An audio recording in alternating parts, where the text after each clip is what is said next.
Hello my Elite Forgers, it's Pat again, and I'm coming back with another video today, and this one is on how to make a ton of forge points even if you don't have a big city collection.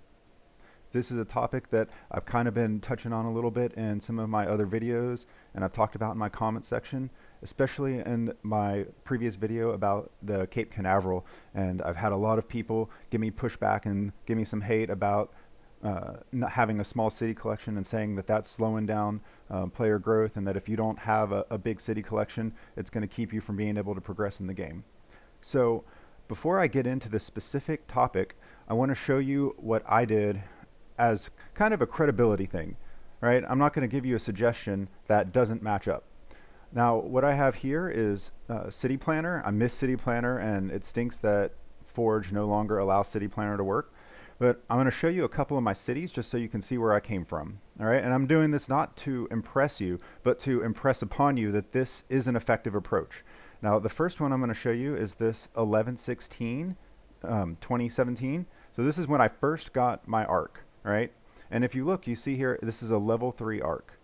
Baby arc. And look at my city and you see how small my city collection is. I have 3 terrace farms. I think I have like 4 total Shrines of Knowledge.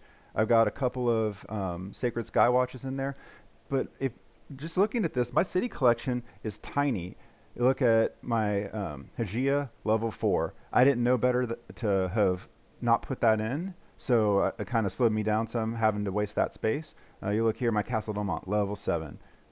You know, Inno Tower, level 2. So the point is that my city wasn't making crap for forge points at all.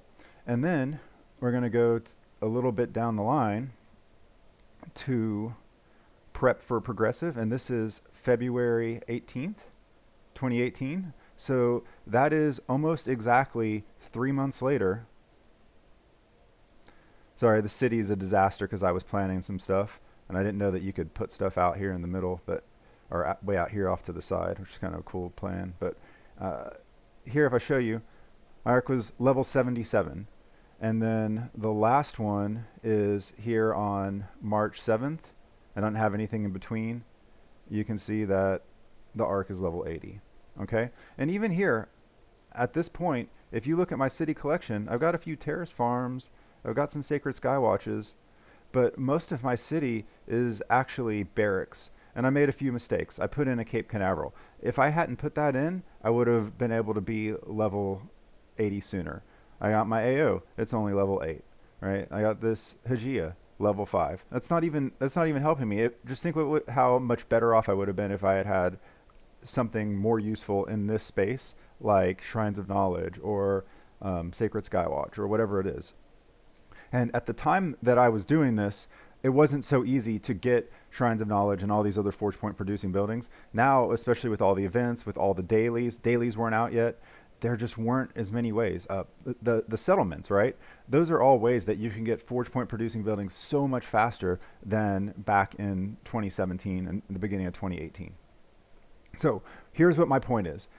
In basically a 3-month period, we'll call it 100 days, right? With a city collection of less than 100 Forge Points, I was able to take my arc all the way from a level 3 or level 1, right, from the sticks right here. This is, again, November 16th. And then we come up here to March 7th, and we see we have a level 80 arc. So here's how I did it.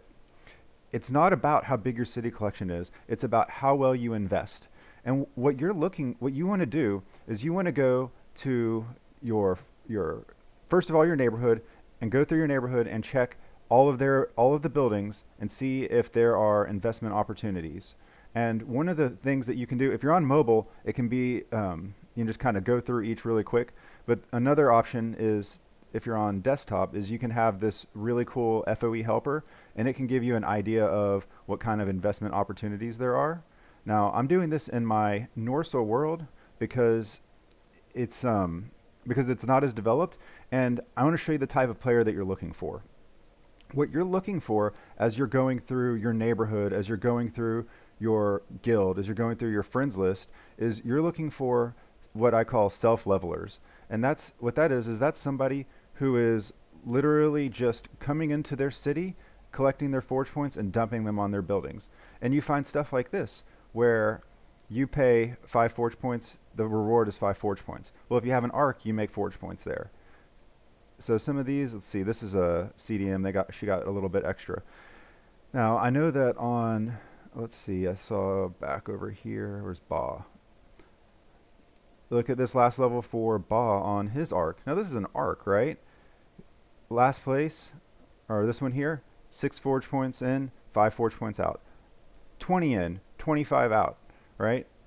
This one here, got 91 in, 70 out. But if you have an arc, say it's a level 10 arc, then you're making a profit on that. So what your goal is, and what you're going to do, is you're going to go through all of your neighborhood, all of your friends list, and you're going to be looking for investment opportunities. Now, your friends list isn't about getting aid and about getting taverns. That is the wrong way to look at your friends list.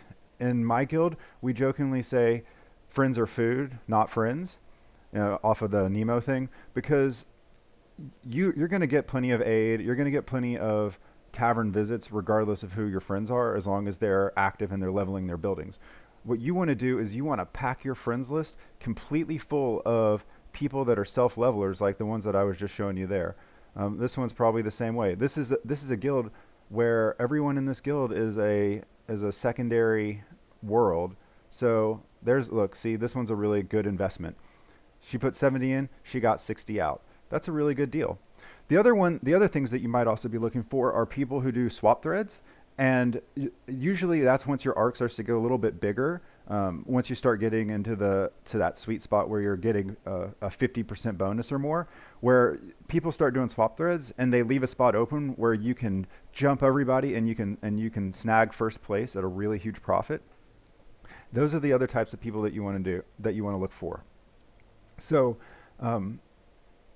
the other thing is that if all you're doing is you're looking through your friends list and you're looking through your neighborhood, you're going to have a really limited pool of people.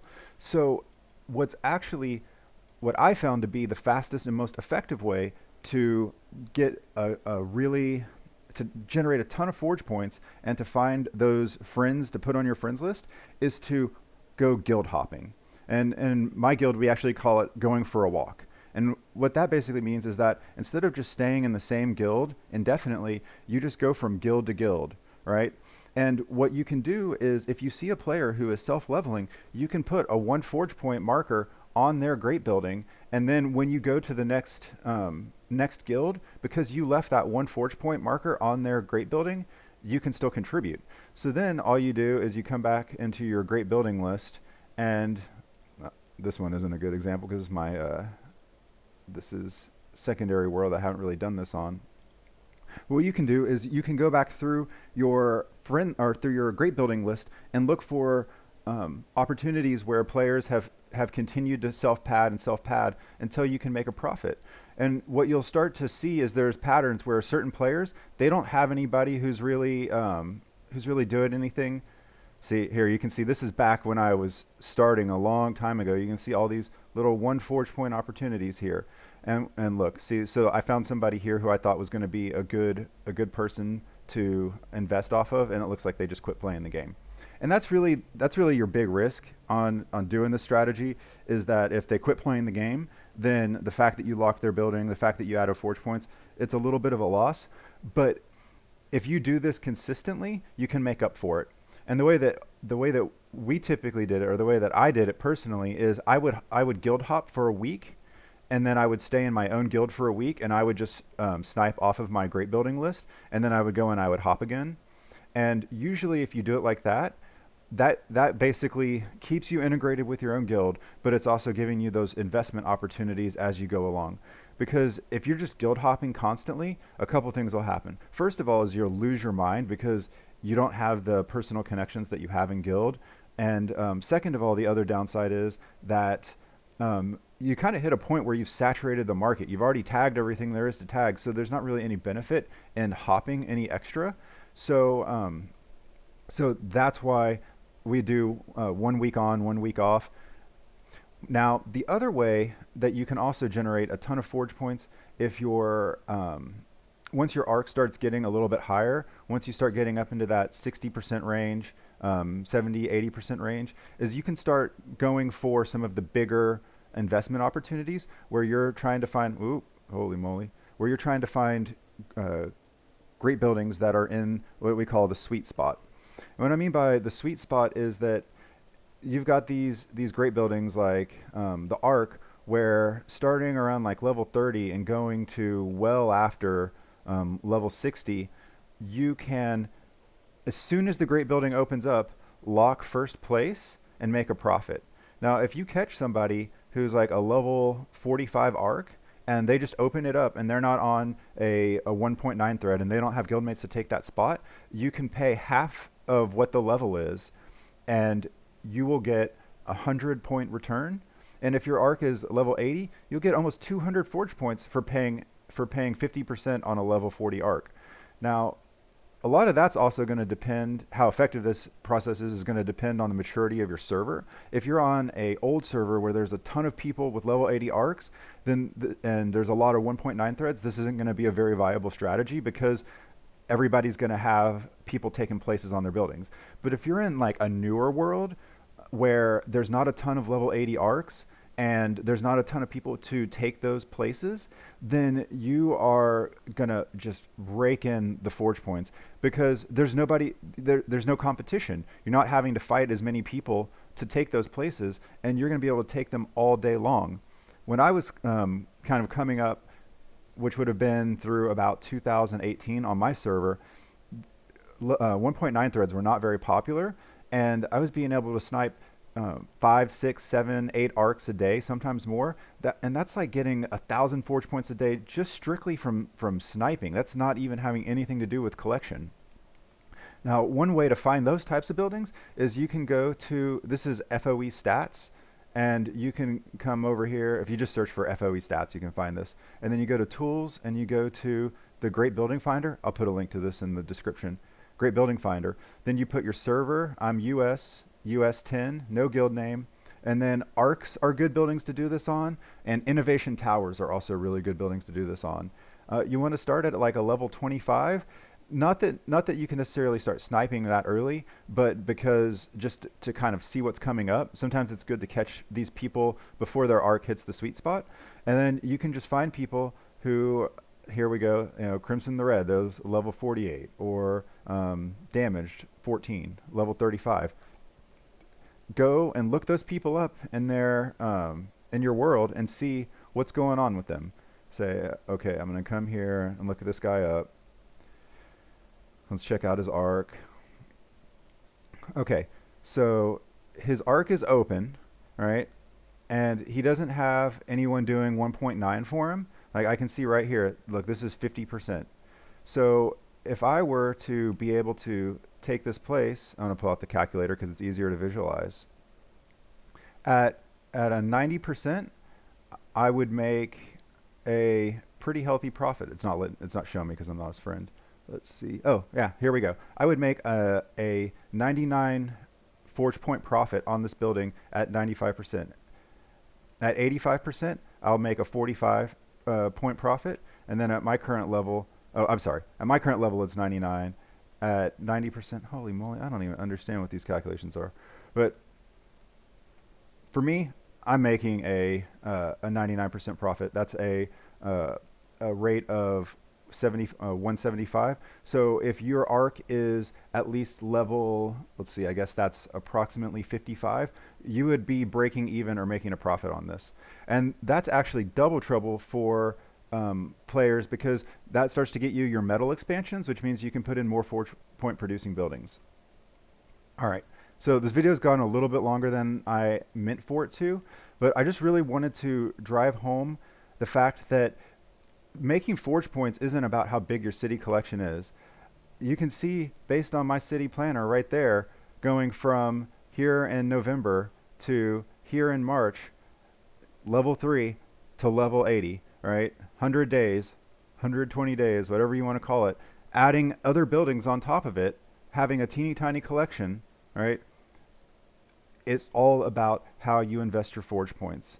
Sometimes that means that you have to not level your buildings for a little bit to get a big enough bank to be able to constantly invest. and you can start to develop strategies on how you manage your forge points. I'm going to do a whole separate video on strategies for leveling Ark, because I know that that's one of the most difficult things to do, and once you've leveled it, then all the doors open up to this game. That's kind of like, if anybody who played WoW, that's like getting to level 60 in WoW Classic, or whatever it is moving forward. So I hope this has been helpful to you. If you have any questions, please leave a comment below. If you found this video useful at all and you think you're going to use this strategy, please like and subscribe so you can be one of the FOE elite. Take care, guys.